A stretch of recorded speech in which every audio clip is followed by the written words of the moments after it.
This episode of the Topcast is proudly brought to you by the Francis Clark Centre. The thing with A and A flat is you kept the same root note, which meant that the relationship between the left and right hand was the same. We just transposed it down a step. But if we were to do it in F, for example, it would change the relationship between the left and right hand, and then you'd get a much different sort of melodic / harmonic relationship.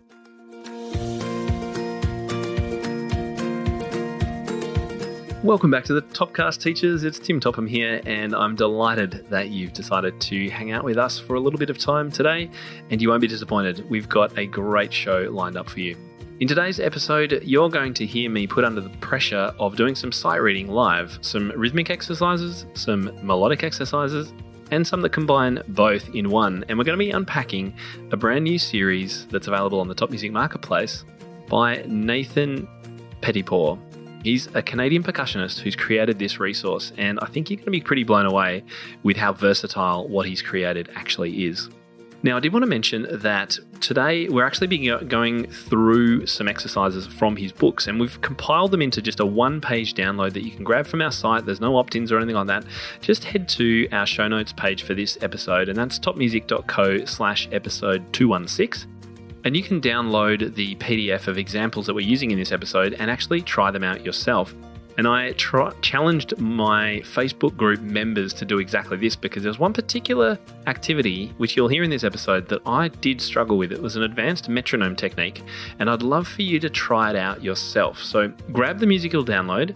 It's available, as I said, at topmusic.co/episode 216.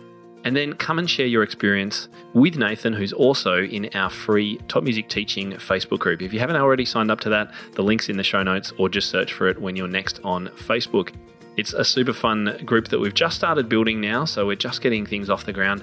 But you can imagine the kind of quality people that I've invited in there to join us and help answer questions. My guest today is Nathan Petitpas. He's a percussionist, drummer, composer, and music educator based in Toronto, Ontario, Canada. As an educator, Nathan has taught drum set, percussion, Western music theory, composition, and piano.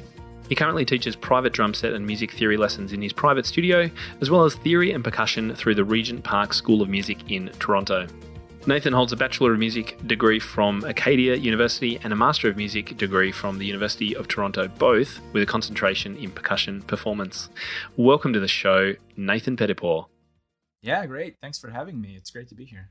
So I'll tell you how we connected in a minute, but tell people a little bit about yourself. I know you're Canadian. I know you're a percussionist. What else can our listeners glean about you from a quick little introduction? Yeah, so my name is Nathan. Like you said, I'm a percussionist here in Toronto, Canada. And I tend to focus mostly on contemporary chamber music. So, working with living composers, premiering new pieces. I do a bit of writing myself. But in addition to that, I sort of grew up playing drum set, and that's where I got my start musically, which is somewhat common among percussionists, but I kind of grew up in this drum set world and then studied classically, and I've been kind of mixing those two worlds a little bit, and I find the contemporary music world tends to be a good place for that, because it, I don't know, to me feels like the rock music of the classical world. Like there's a bit more freedom, there's a bit more like collaboration involved. And I really love that. I love working with people and kind of coming up with new sounds and that sort of thing. But I do also freelance on drum set, and I freelance a bit in the orchestra community as well. So I've got my sort of fingers in a lot of different things. Not the best time to be an orchestra musician. No, it's not. It's a difficult time, I think, across the board for musicians. But not many of my listeners would know that I was invited by the director of music at the school I went to as a boy to become a percussionist. He knew I was a pianist, and I think this is a bit of a story that other people might have found themselves in the same situation, where you're known as a pianist, and so you can probably therefore play tune percussion, because there's not much difference really. so the thought goes. Of course, any glockenspiel, marimba, vibraphone, xylophone players out there would know that's not the case. And he just said, Tim, how about, we need someone in the percussion in the orchestra. Do you want to give it a shot? And I was really against it, but he kind of forced me in the end. And I then really loved it. And I did, at the end of it, I had played just about every element of percussion in an orchestra and a band. And then I got onto drum kit too. And that was really fun. Wow. So I've had that experience from the other direction. So I went percussion to drum kit. Right. Drum set is such a different beast altogether. Like the sort of coordination aspect of it is very different cerebrally. Like the way that Yeah. your brain needs to work to do that is very different from playing mallet instruments. I learned that going the other direction from being a drum set player to studying classical percussion was just, it was a pretty steep left turn and a steep learning curve for me. And then you've got stuff like timpani, which I mean looks so easy, just like bomb, bomb, bomb, just hit them, right? But there is so much to all the different styles and dynamics and Yeah. where you hit it on the drum and which mallet do you use. Like it's It's remarkable. Percussionists very have to easy to play. sound really bad. Yeah, yeah. It's so Percussionists easy to sound really really bad on timpani. they have to play 100 different instruments. Like it's remarkable, really, isn't it? Yeah. So, what are you doing? Apart, you've mentioned a few things that you're doing at the moment. I don't imagine there's a lot of performing happening. Are you doing teaching? What's kind of paying the bills at the moment? Yeah, so right now I'm teaching online through my private studio. I've got a few percussion students and music theory students, and I'm also teaching at the Regent Park School of Music, which is a school here in Toronto. And we've shifted to entirely online lessons for this year. So I've been really lucky. I've got a music studio in my house, and I can do all of my work out of that room, and it's been kind of nice in a Hmm. certain sense. Really difficult in another sense to be Mm. kind of stuck in the same room of your house all the time. So, just balancing that. And I've done one or two performances that are recorded or broadcast digitally. So we kind of meet in the venue, and we have like, 5 or 6 people actually in the venue, and we just stream the concert. So I'm pretty sure a lot of your listeners would be familiar with that kind of format. And I've done a handful of recordings again out of my own home studio. So yeah, there's been a bit of work happening. It's hard enough to teach any instrument online, but I would imagine that percussion would add an extra element of challenge because you're more often than not accompanying other instruments. So you probably need your Mm. students to have backing tracks that they press play on at their end and play along to. Whereas at least with piano, I guess you're kind of accompanying yourself. Is that an issue with online lessons for percussion? Not, I mean, it can be. I mean, we're definitely not learning this sort of ensemble end of things. My drum set students work with backing tracks. They play along to like rock tunes and that sort of thing. My non-drum set students, we tend to work mostly on technique. They're all very beginner. The school that I teach at deals mostly with beginner students. So they're all very beginner, and I do a lot of technique work with them.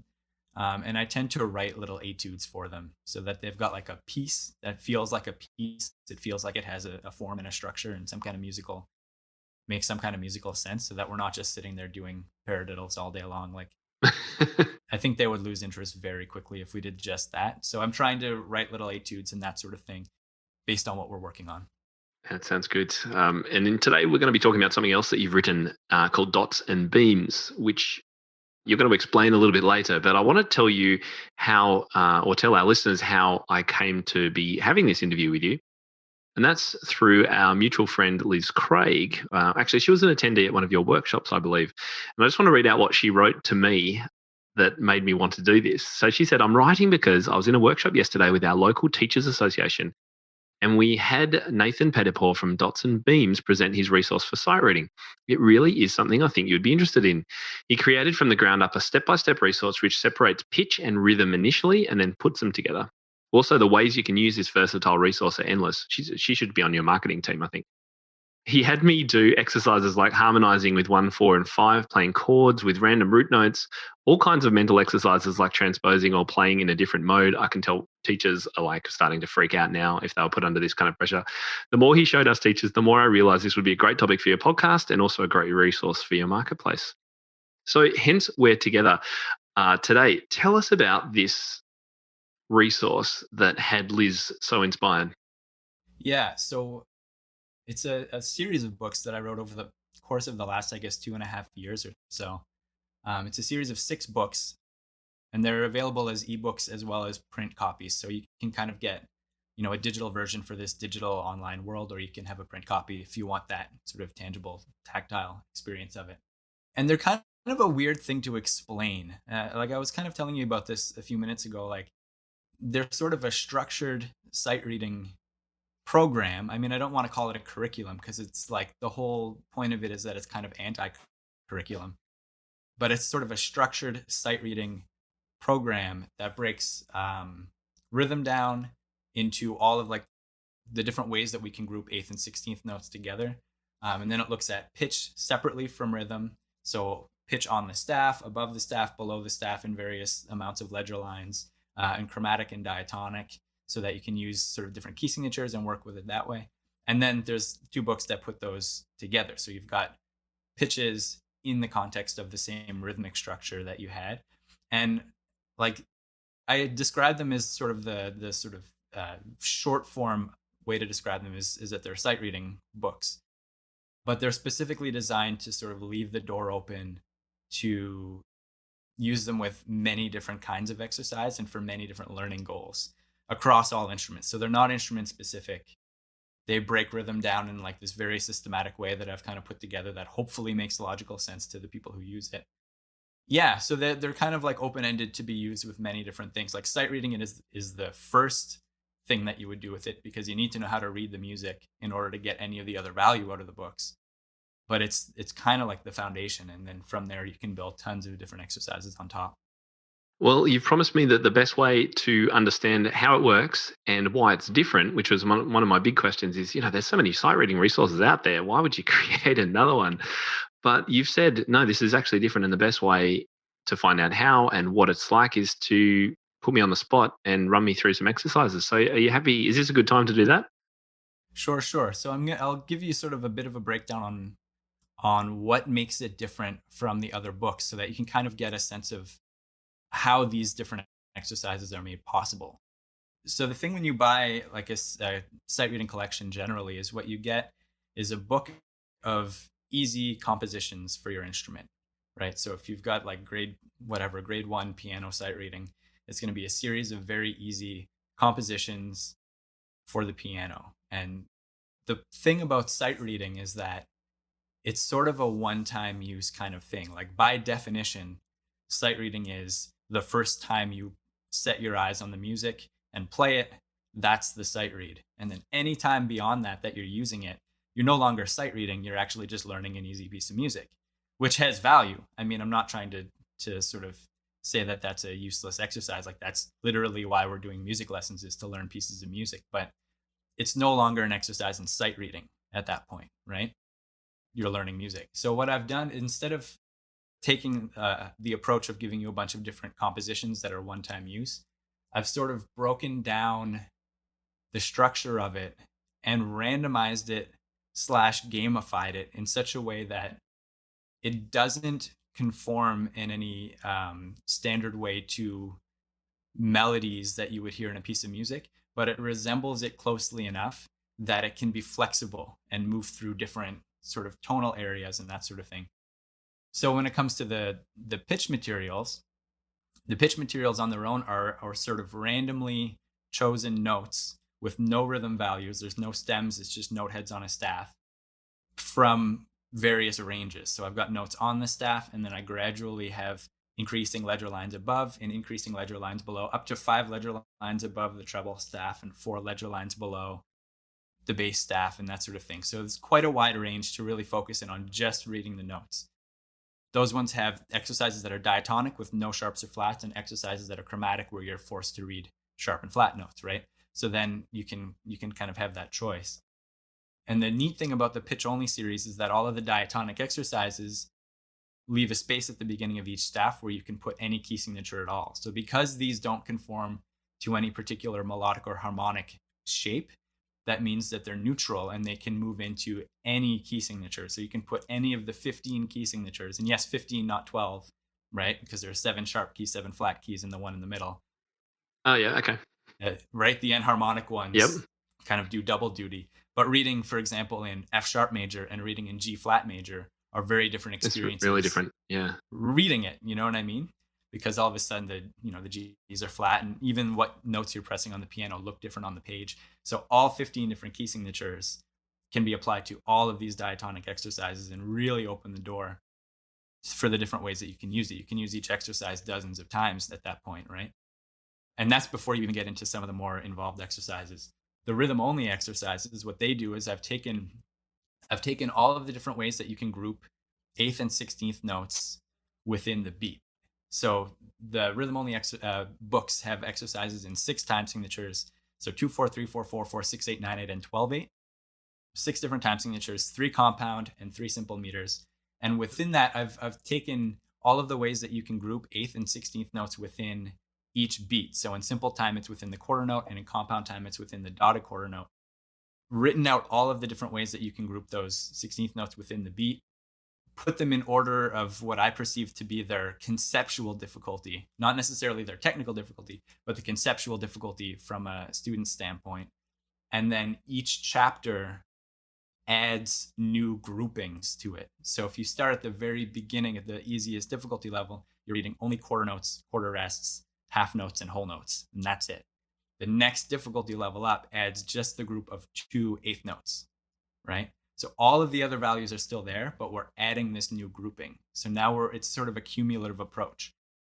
And by the end of the book, you're seeing all of the possible ways that you can subdivide each beat, right? So then all of the different groupings that you might encounter, sort of air quotes, in the real world are going to be present for you in the very last chapter. That's like the hardest chapter in terms of that. So it's more a matter of like getting students familiar with recognizing these visual cues and understanding what to do with them, right? Okay. Rather than giving you something that's like groove oriented, that sort of makes it allows the student to be able to intuit what might be coming next based on the groove that they're used to hearing, right? And then as soon as you're intuiting, you're no longer reading.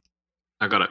Again, there's value in that. There's value in being able to take a piece of music and understand what's coming next.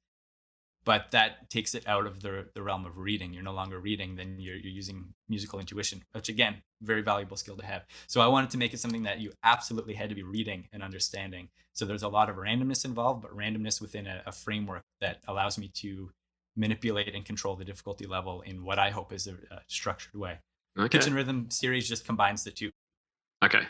So it's the same rhythmic concept, but with all diatonic exercises within a certain pitch range. And that one resembles standard melodies, but they don't ever really resolve anywhere. You don't have like these, scalar passages down to do and that sort of thing. They kind of just meander, which means that they kind of, like I said, feel meandering, but they feel equally meandering in any key. So those ones, just like the pitch only ones, you can put in any key signature you want in it and play the exercise again. And all of a sudden you're reading the same notes, but you're changing the context and you're processing it differently, right? So you're forcing your student or yourself to think about these exercises in different ways. And it really helps you to understand what the key signature actually is telling you. You're really put on the spot to know which flats are flat and which notes are natural, or which notes are sharp and which notes are natural, and that sort of thing. So that's kind of the premise, but that opens the door to a whole bunch of different exercises, which is what we'll get into now. Is that clear so far? I think so. I think it's going to be easier once I see it in action. And I've got some more questions about, do teachers start with the notes or the rhythm or both, and who sets the key signatures up? Should teachers do that? Those kinds of things. But we can perhaps do that afterwards. I've noted them down. Sure. So let's get into it. So I've sent, for the people listening, I've sent Tim sort of excerpts from some of these exercises so that I can build some different exercises based on these 4 excerpts that I've given him. So we're going to use the same materials for all of these exercises, but we're going to be changing the context around. So let's start actually with the pitch only treble clef one that I sent. So this is a diatonic exercise. So there's no sharps or flats on it. This uses ledger lines up to the space above the 3rd ledger line, so that high F. And the very first thing that we can do with it is just read it as written. So not worry about any key signature. We're just going to read it as if there's no key signature. Okay. Would you like me to try and do that? Yes, please. And what we might do is are you happy for us to share this in our show notes, and then teachers can download this as an example and have a look at it while they're listening to it? I think it's a good idea. So if you're listening to this and you want to just pause and go and download what I'm looking at and try it yourself or see what's happening, then go to the show notes page for today's episode and you'll be able to download that super quickly. And just for those of you who are driving or something and can't stop at the moment, what I'm doing is I've got a regular size page. It's got the 5-line stave treble clef, and there's about, 15 notes, Just randomly spaced 16 from on each line, yeah. 16, okay, across with no stems, no note values, they're just dots, and most of them are floating above the stave, which is going to be extra fun. Okay, so shall I try just playing them in my own time? Yeah. All right, can you hear that piano? Yeah. Yep, okay, here we go. All right. So where's my middle C? I'm on the keyboard. So there, okay, here we go.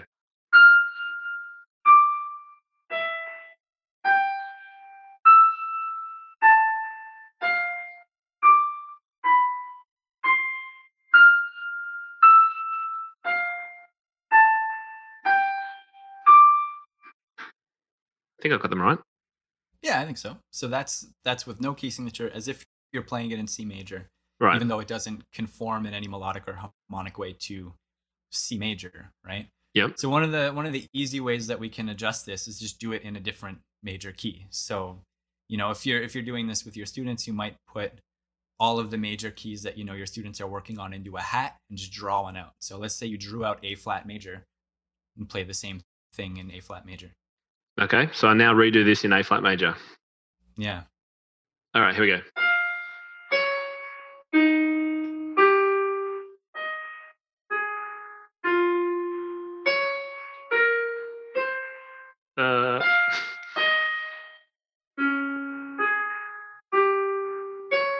I think I was down an octave too. I started an octave too low, but I think I got most of the notes right. Right. Made me think. But that's the idea, right? And your students will be practicing. Because there's no accidentals, you've got to know the key.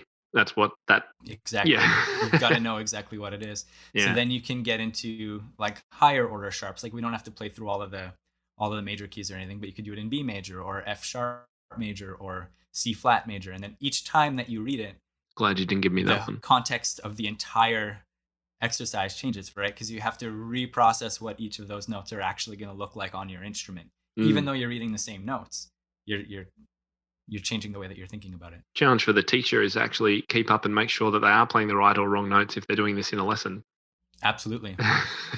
That's one of the challenges of this series, is that because it doesn't conform to any melodic thing, the wrong notes are no longer as obvious. So it kind of puts a lot of responsibility on us as teachers as well. Yeah, to really be on top of that. One thing that instantly came to mind is that one of the, and perhaps this is where you get to when you add the rhythm and melody together, one of the biggest challenges for students with sight reading is always keeping going and keeping a sense of the structure of the piece and not stopping every time they make a mistake. Is that something you get to when you bring the two together? That's not what we're worrying about now, obviously. You can do it here as well. You can have them keep it at a steady pace. You can put a metronome on whatever tempo you feel you want them to do it at. There's no rules. Like the whole idea is that you have the materials at your fingertips and you adjust them to whatever is best for your student. So if your student is having a hard time like reading notes in the proper rhythm, you can give them this and give them a very, very slow tempo and say, your job is to not stop no matter what. If you don't know what the note is, try to figure it out on time. But if you don't get to it, move to the next note and keep working on that. It's skill so of important. Moving through it, right? Do you want to try a slightly different take on that? Sure. Let's do it in C minor. Ooh, okay. I can do that, I think. So I'm... Okay. C minor. All right, I can do this. Actually, wait. C minor is going to sound a lot like E flat major, right? Because there's no reference to any... There's no harmonic reference. So let's do it in C minor harmonic. C harmonic. That's actually what I was picturing anyway. All right. Okay, great. So I'm going to do B naturals, in other words. Yes. Yeah, exactly. Okay, here we go.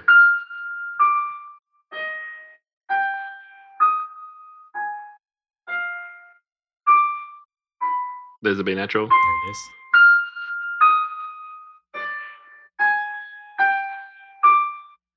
Do the same thing in C Dorian. So it's a C natural minor scale with a raised 6. It's got the A natural in it. That's right, yeah. Okay, let's do it again. Wait. Oh, okay, so there's no A flats now. That's the A natural, B natural, A natural. Nice. Right, and you can go on with that endlessly. You can draw a root out of a hat, draw any scale out of a hat. You can do Lydian dominant. So there's like sharp 4, flat 7. Really challenge your students if they're in like a jazz program or something to really know those scales like cold. Yeah. Any scale, any note, they need to know if it's sharp or if it's flat, right? Super Yeah. great exercise for really internalizing that. So let's take a sort of similar approach to that, but we're going to turn it into a bit more of a theory exercise. So now when you read it, you can read it in C major again if you want, but I want you to say out loud which scale degree you're playing as you play it. Okay. Right? All right. 4, 2, 3, 5, 3, 6, 4, 2. I kind of want to sing the notes. 7, 1. That's another exercise. 4, 3, 2, 6, 5, 2. And then every time you change the root on that, all of those numbers are going to shuffle. Because if you do it in D, then everything's going to be, you know what I mean? Oh, yeah, true. As soon as you move your root. So then again, we're still using one line of music, the same 16 notes. You've got a whole other set of things that you can do. Now play it again in C major, but accompany it in the left hand with the chord from that key. So for example, that first note is an F. You're going to play the 4 chord. Okay, and then the second one's a 2, Right. and then a 2. Oh, okay, yeah, I could. All right. Right. Chords are my thing, so I should be able to do this. You can throw in inversions if it makes the voice leading easier for you. Okay. All right, so we're going. Do I have to say them anymore? 4, 2. No, I think you're fine. Ooh, 1, 5, 3. It doesn't sound too bad now. Oh my goodness, that's an A, so A minor.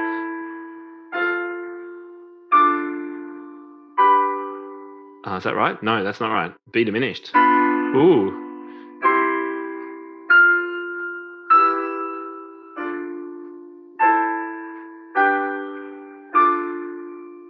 I kind of need to finish it. Yeah, I know, right? Your ear wants it to finish. That was great exercise. I really liked that. Yeah. And I was playing inversions, but students could just use root position to start with. Exactly. Depending on what level your students are at, that's the whole point. Is you're finding what's best for where they are to push them to the next level. Mm. And the thing with that is it requires you not only to know the note that you're playing, whether it's sharp or flat or natural, but also all of the notes within that chord. Are they sharp, flat, or natural? So if we were to take that and do exactly the same exercise in A flat major or something, or E major, oh yeah, then all of a sudden you've got 3 notes at a time to think about, and it really puts extra, right? Let me do the first few notes in a different key. Give me a different key. I'll try it. You want to do E major? Okay, E major. All right. All right. So now we're starting on F sharp. Okay.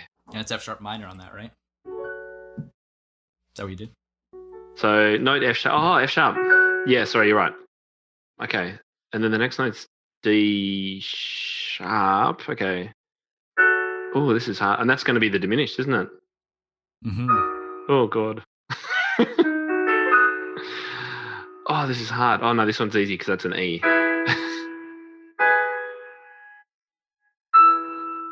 And then A would be natural and major. Whoa, yeah, that's making me think. Yeah, it's pretty...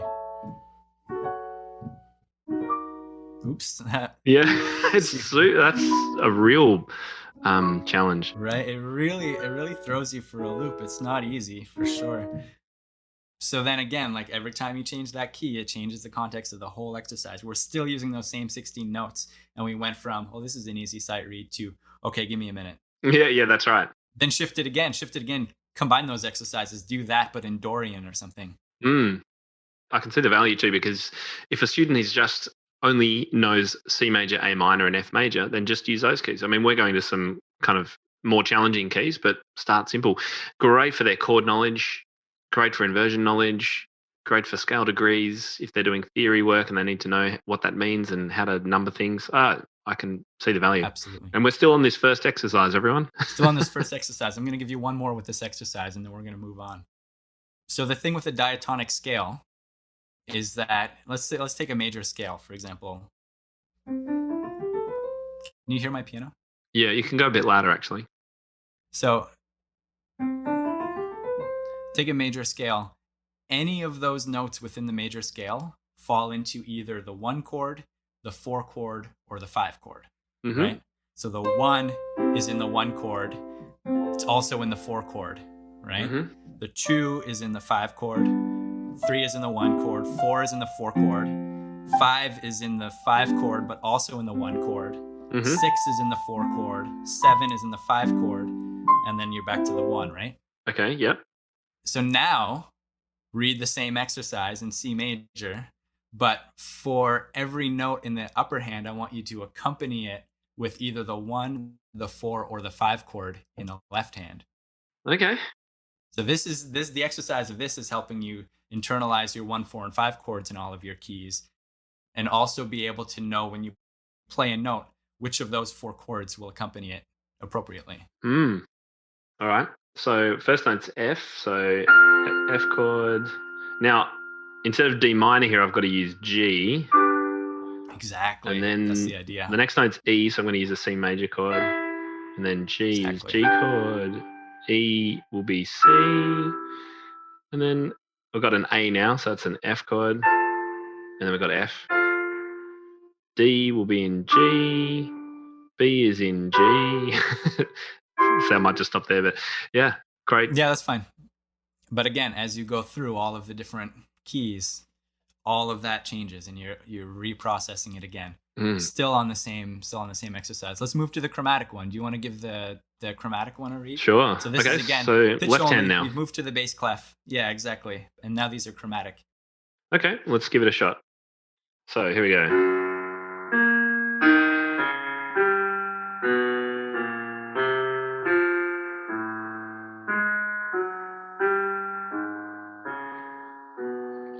Any fans of atonal music and serialism and Schoenberg and stuff? Probably delighted in that melody.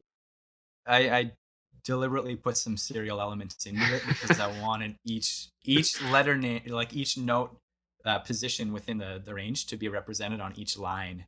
So all of those are represented, but not all chromatic notes are represented. It's not like total serialism, but there's sort of a serial mindset to make sure that everybody, even in those exercises, you're reading all of the note positions.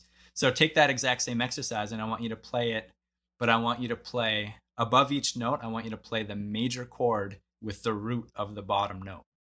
All right. I can do that. So G flat,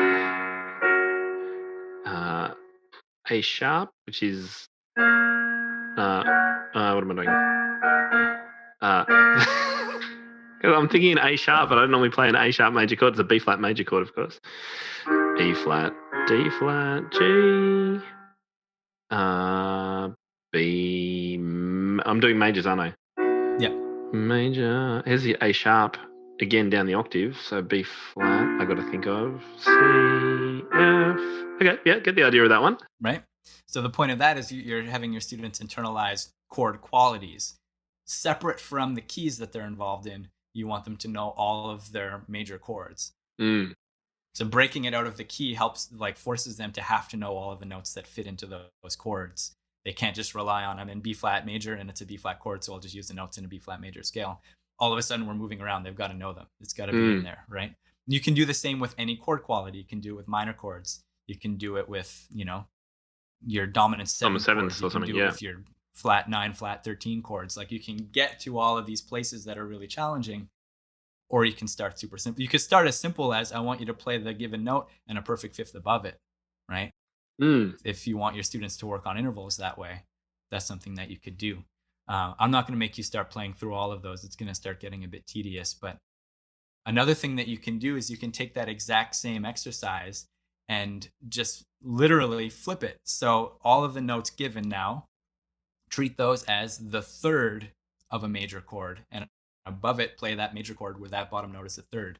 So now you're playing first inversion chords the whole way through. Okay, wait. So I've got a G flat. Yeah. So you're saying this is now the middle chord of what major chord? And that would be D major. Exactly. And so I need to play the D major chord in my right hand? Yeah. So now you're playing first inversion chords. Okay, and then the next one will be F sharp major. No. Exactly. Yeah. Okay. Yeah, you're right. Yeah, I can see the challenge. I really can appreciate it. Right. So again, we're starting off simple, but the ceiling for it is quite high, and the ways that you can multiply these exercises against each other gets quite high. And that's just the pitch only exercises, right? This episode is presented in collaboration with our friends at the Francis Clark Centre. The Francis Clark Centre is a non-profit organisation committed to providing the highest quality resources for piano teaching, learning and performing. With an array of relevant online content, including free webinars, teaching videos, digital access to the Piano Magazine and Clavier Companion, and an online concert series, the Francis Clark Centre provides you with the tools you need to succeed as a piano educator in our rapidly changing world. Their online courses include comprehensive study on topics like teaching online, teaching beginners, and inclusive teaching. A new course on teaching pieces by Black composers will be released in December 2020. The Francis Clark Centre also invites you to participate in NCKP 2021, the Piano Conference, a virtual event celebrating the transformative power of music. Experience over 2 weeks of interactive programming, sessions and networking opportunities to connect with colleagues worldwide in July 2021. Register at nckp2021.com. That's nckp2021.com. For more information on Francis Clark Centre's offerings, visit claviercompanion.com. Now, do you give teachers the instructions? Here's what to try with the on-staff chromatic left hand. Here's what I would recommend you try and do. So in the books, there's like a very short list of things that you can do with them, just to keep the preface, like to give some ideas, but also keep the preface kind of manageable. I wanted to focus on giving as much material as possible. But on the website on dotsandbeams.com, there's a pretty comprehensive list of different exercises you can do.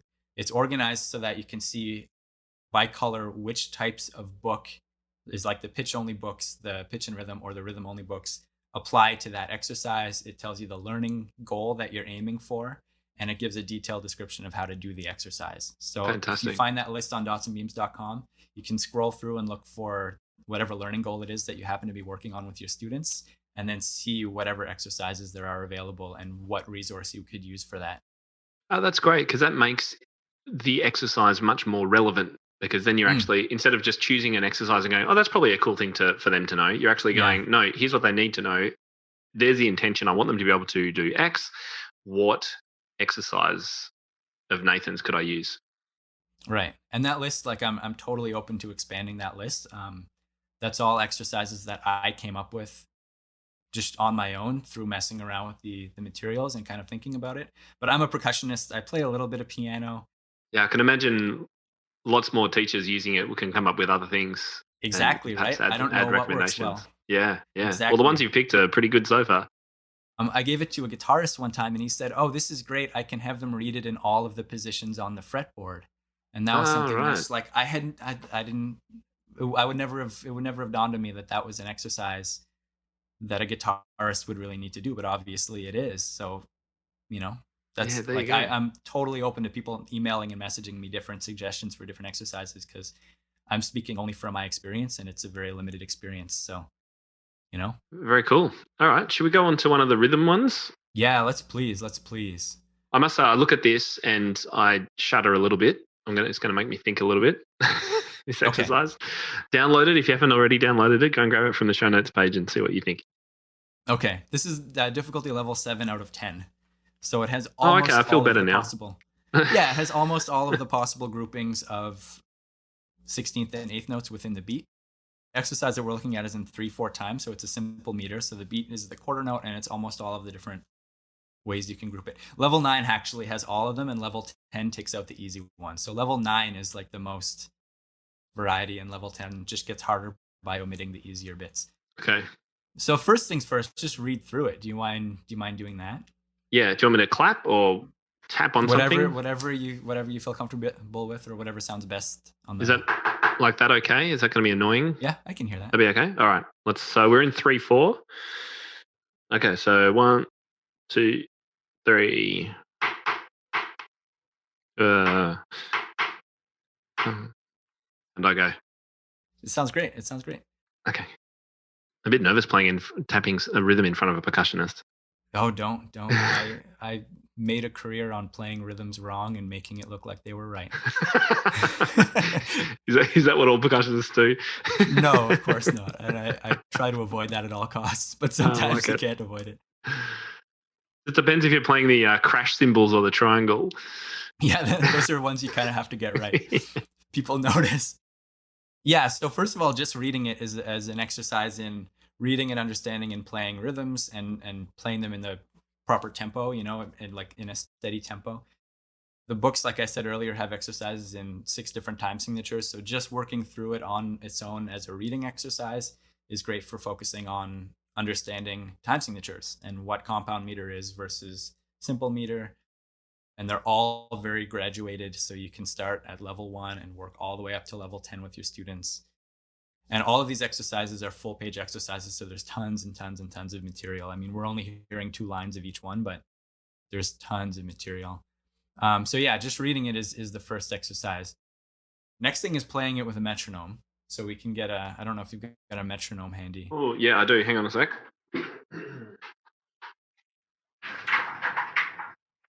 Got my old school clickety-clackety metronome here. Oh, nice. The old pendulum. Yep, love the old pendulum metronome. Actually, the cat pushed it off the piano the other day, but it still works beautifully. It doesn't have a swing. Sometimes if they get damaged, they start to swing. Toot. Like a broken windscreen wiper, yeah. Okay, what do you want me to do? Maybe put it at 60 or something. Something manageable. All right. So do you want me to try tapping again? Yeah, just do like the first few bars or something. I mean, okay. people know this exercise. All right, here we go. 1, 2, 3. I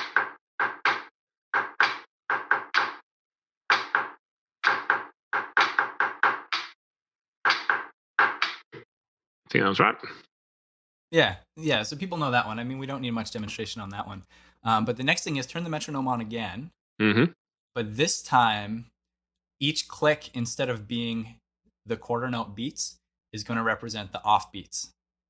So we're changing the way that we hear the click. So it's going to be to what we're playing. Okay, so let me see if I'm. So if you want, I can do this exercise. Wait, I'm just trying to get. So it's not 1, 2. It's now 1. Actually, it's really hard. Don't you give me a demo? Yeah, for sure. 1, 2, 3.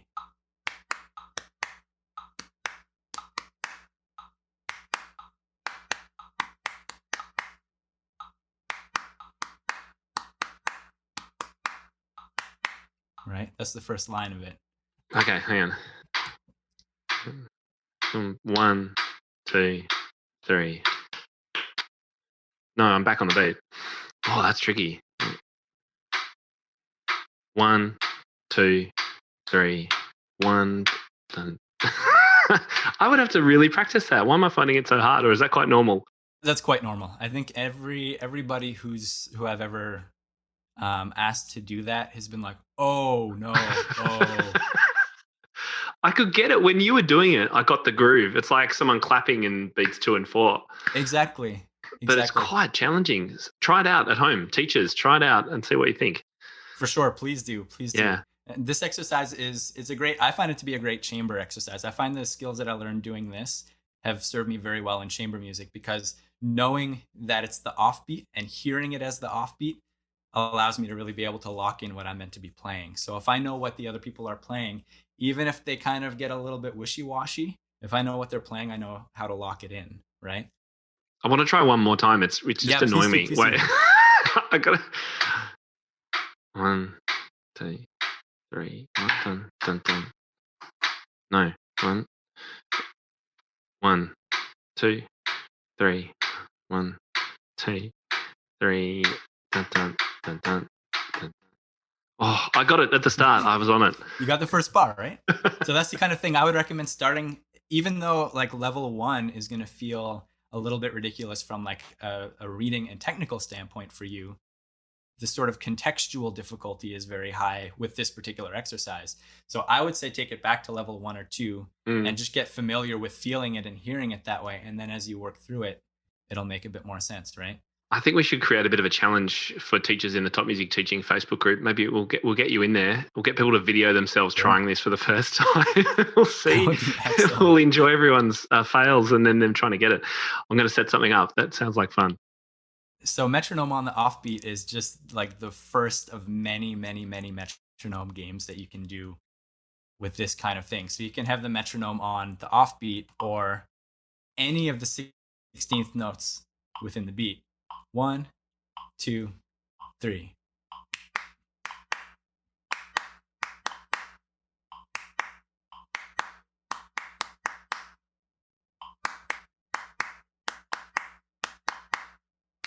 So that's the last 16th note of the beat. So you're feeling dun, dun, dun, dun, dun, dun, dun. Exactly. Except that's where the click is. Oh, that's super hard. Second 16th note of the beat. 1, 2, 3. 1, 2, 3. Right? Wow. Then you could do the opposite. All of those are still using a quarter note as the metronome pulse. We're just shifting it, right? Mm-hmm. So what if you do it with the metronome not representing a quarter note? What if you slow it way down? Metronome represents the half note, but we're in 3/4 time. So now it creates a hemiola over the whole thing. 1, 2, 3. 1, 2, 3.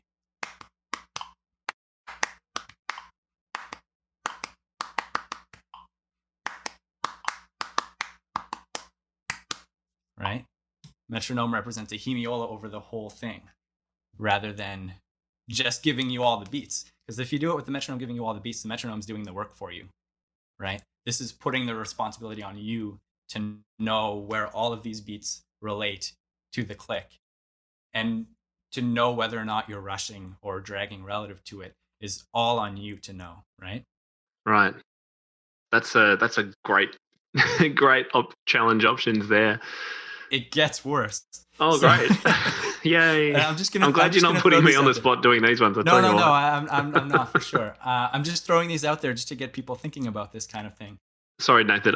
It's the kind of thing I see on those Facebook memes that go around with these percussionists, like two percussionists or a singer and a percussionist, and one's in 15/7 time and the other's in 7/4, and somehow they're playing together. And I don't even know if it's right or wrong. It's just beyond my comprehension. Is this just a percussionist's kind of thing? Does it come more naturally to you guys? It doesn't come naturally. It doesn't come any more naturally than playing really in tune comes naturally to a violinist. I mean, they start training for it very early, and that's where a good portion of their focus goes when they're training, is on how to hear like tiny increments of tuning. Like they can hear if they're 3 cents sharp or 2 cents flat or whatever, and they're like, this is our tuning. This is just something that's really, it's like when I did my undergrad, I was studying with a guy who's a jazz drummer who studied classically, so he had both ends of the world, but his jazz training was like very rhythmically, you need to be precise. You and the bassist are like holding it down, right? So he's where I got all of these exercises from, but he didn't create them. Like they're just kind of things that are passed down among people for whom rhythm is a very important thing. I think like the analogy with tuning is, I think, one that I lean on a lot. Like my partner's a violinist, and the way that she hears tuning is it's like out of what I would hear, because that's not where my focus is in my training. Yep. But I like my ability to hear subtle incrementations of rhythm is way more advanced than hers, and she's like a phenomenal violinist in her own right. It's just different areas of focus that you Well, I'm conscious of the time, so we probably better move on to the rhythm and pitch together, should we? Yeah, sure. So I'm going to give some exercises that apply to both the rhythm only and the rhythm and pitch ones, because there's still a few like rhythm ideas that I think are worth talking about. And one is that these exercises, like this rhythmic material, can be used to develop coordination in a way that we're not often held accountable for. So this is something, again, that drummers do a lot, is we'll create some sort of repeated ostinato pattern, and do it in 1 or 2 or 3 limbs. And then we'll read an exercise in the remaining one. Right. Okay. So here I'm going to put you on the spot. We're going to move to the pitch and rhythm exercise, and this is in 6/8 time. This is difficulty level 3, so it's a much more forgiving exercise rhythmically. And what I want you to do is choose a key. What key would you want to do it in? Can we go? It starts on A. It looks like it's kind of in A minor, so let's do A minor. I'll just try to remember a G sharp occasionally. Sure. So I want you to create an ostinato in 6/8 time to play with your left hand. Oh, okay. I see what you're asking. So 6/8, 1, 2, 3, 4, 5, 6. So I could do something like that? Yeah. Start with that one. Okay. All right. Here we go. 1, 2, 3, 2, 2, 3.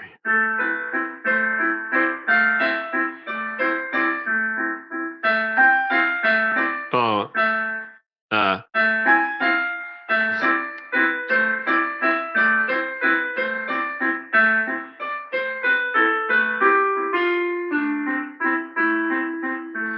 My hands hit each other in the middle. Right. So then what you can do to increase the difficulty level of that is adjust the ostinato so it's not quite as forgiving. Maybe try. So you've got a little bit of rhythmic variety in there, and having those rests in the ostinato and locking those in with the sort of rest and beat patterns in the right hand makes things a bit trickier. 1, 2, 3, 1, 2, 3. Is that what you're suggesting? Yeah. Okay.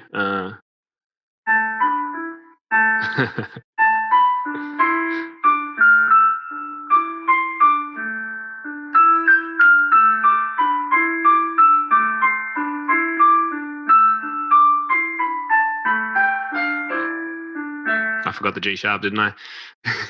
Oh, possibly. Yeah, that was good. That made me think more for sure. Right. And then again, you can do these in all keys. And every time you change the key, it's changing the way that you're processing it. And this can combine with the other exercises too. You can do that, but have the metronome on and have the metronome be the second eighth note of each group. Right? So count the beats just before you start. 1, 2, 3, 1, 2, 3, 4, 5, 6. 1, 2.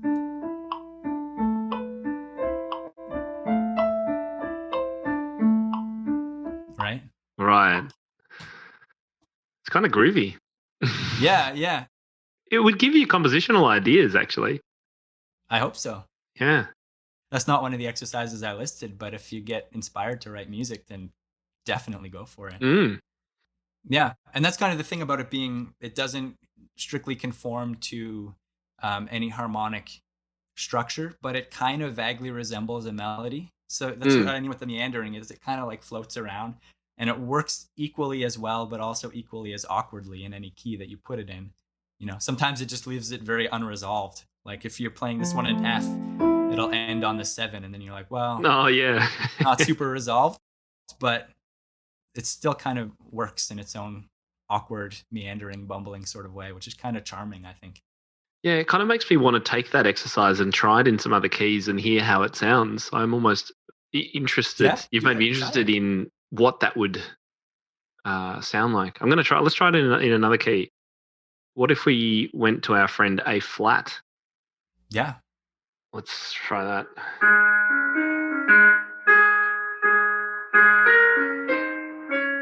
Is that right? Yeah.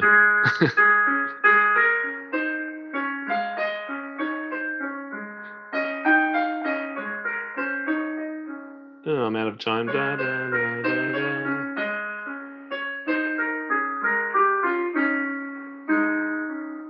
Something and like the that. thing with A is with A and A flat is you kept the same root note, which meant that the relationship between the left and right hand was the same.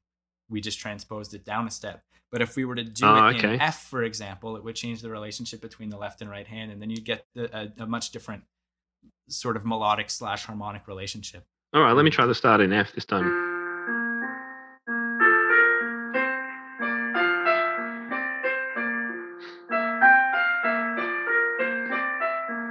What do I go wrong there?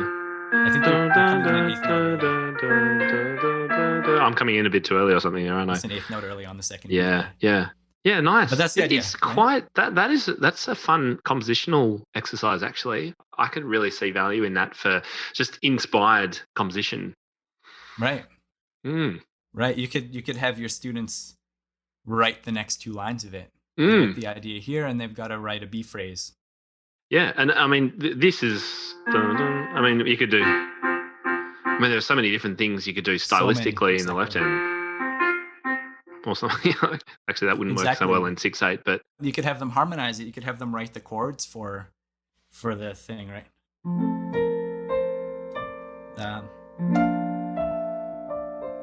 Right? You could have them sort of choose chords that they think would work well with that particular kind of random, kind of meandering melody. It leaves the door open to a lot of different possibilities that would all work equally well. Great harmonization practice. Yeah, and I love that's an exercise that I really enjoy doing with students is taking a known melody and working out what chords you can use that aren't the sort of the regular ones. What other chords use those chord tones in the melody? And that whole new worlds of sound open up. I think it's great activity, and I can see this having value in that. Right, or taking the same like familiar melody and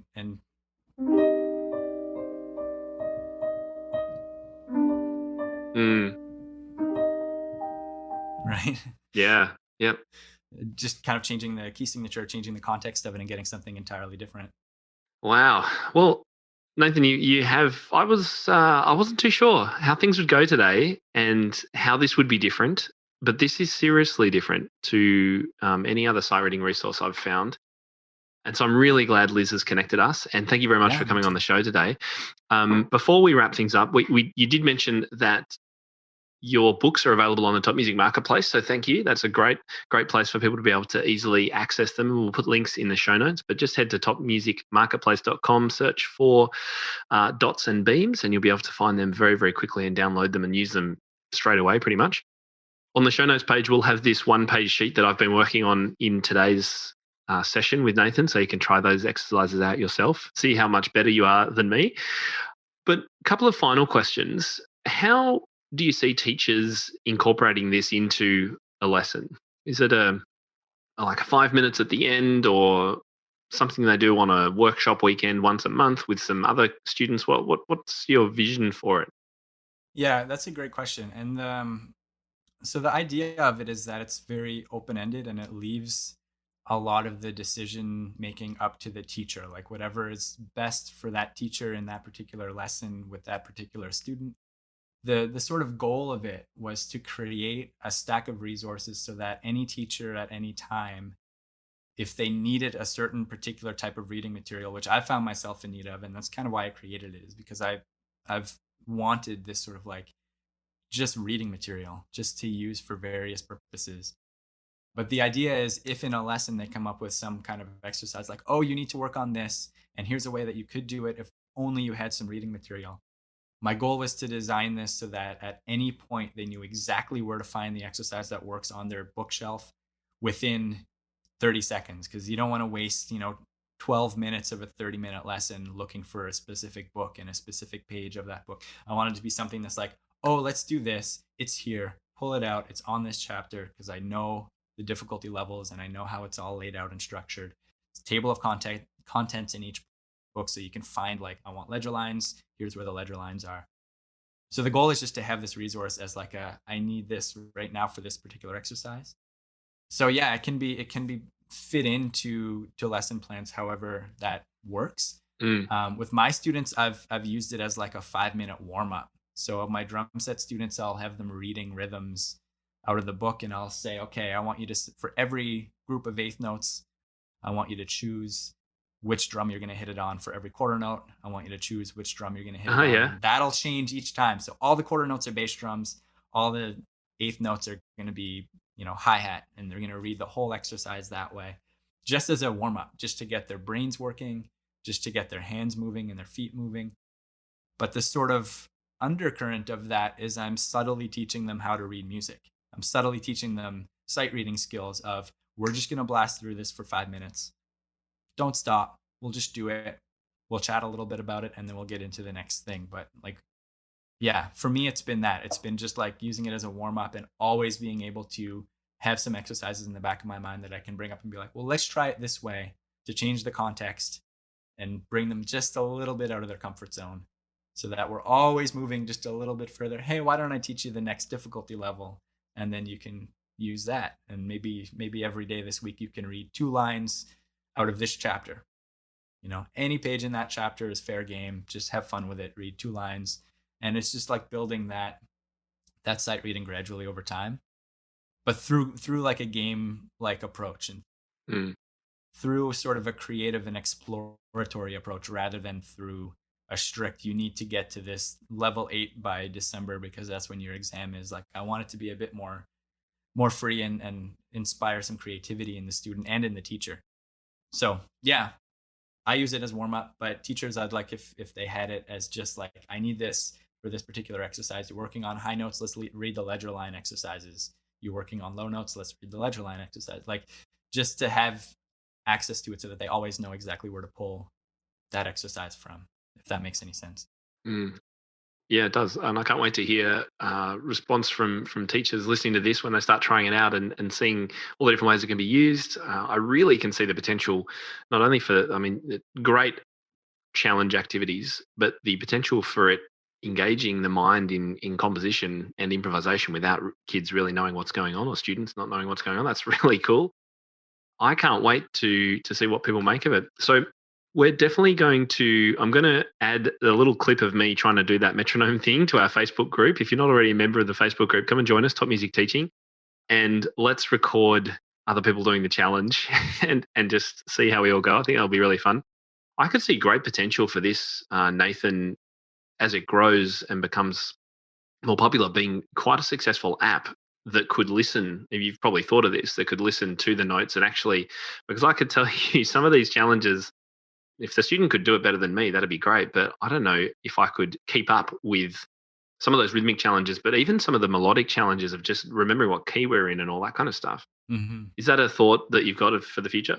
Yeah. So I've got ideas for like a web-based app. They're definitely a long ways out. There's a lot of sort of background work that I need to do and that sort of thing to make that possible. But yeah, I definitely see what you mean with the difficulty. For me, it's not the rhythmic stuff; it's the melodic stuff of like, was that a flat or was that? Did you hit that? Yeah, yeah. You know, key signature right now. I mean, you have to be standing over them, going, yeah, okay, that's what I would. Yeah. Yeah, again, but that goes back to our past conversation. The rhythmic stuff is where I put my focus in my life. So we all have our different strengths. But my strategy for that has been to play along with them so that I'm practicing sight reading in their lesson, which is a little bit of double dipping. I mean, I'm working, but I'm also practicing. Oh, you know what I mean? Yeah, I think that's great. Oh, look, it's been an absolute pleasure to have this time with you. Thank you very much for joining us today. So people can grab your books from the marketplace, topmusicmarketplace.com. Where else can people find out about the things that you're doing? Yeah, so you can find things, what I'm doing musically at nathanpetitpas.com. Just that's my main website. And that's Nathan, Petitpas. Yes. Mm-hmm. .com. And that's kind of where you'll see most of my stuff. Fantastic. Yeah, I think that's probably the best place to go. That's great. That has links to all of my other things as well from there. So wonderful. Yeah, that's great. Well, look, thanks so much again, Nathan, for coming on the show, and we'll hopefully keep in touch and see how things go with this. Yeah, thank you so much for having me. It's been a blast. Pleasure. I hope you enjoyed today's interview with Nathan. Make sure you go and download that free sheet of the examples we were using so you can try it out yourself. Either test it out yourself and challenge your own skills, or you could even give it to some of your students and start exploring some of those example suggestions that Nathan had about how they can be used. Just head to the show notes page, topmusic.co/episode 216. And make sure, if you're interested in Nathan's actual books, that you head over to the Top Music Marketplace and search for Dots and Beams, or you can use the sight reading menu at the top. Next week on the podcast, we've got a very special guest, and her name is Penelope Roskell. Now, I have a feeling that many of you will know Penelope or know of her name. She's a very, very well-known piano teacher, pedagogue, music educator based in the UK. And she's just released in the last 6 months an amazing book about piano teaching. It is the most comprehensive thing I've ever seen, and we're going to unpack why she's created it and talk about all aspects of piano pedagogy and playing next week on the show. I do hope you can join me. I'm Tim Topham, and you've been listening to the Topcast. I'll speak to you soon. For more information about this episode and to find out how to enhance your own teaching, visit topmusic.co. You'll find everything you need for your studio, from lesson plans to cheat sheets, quick win teaching ideas, and guides on how to build your teaching business. Plus, you'll be connected to a global community of the world's top music teachers. And when you're ready, join hundreds of other teachers around the world by becoming a Top Music Pro member and get access to all our bonus content and flagship courses. And don't forget to follow topmusic.co on social media and subscribe to this podcast wherever you listen to it. That's all for today. We'll see you in the studio.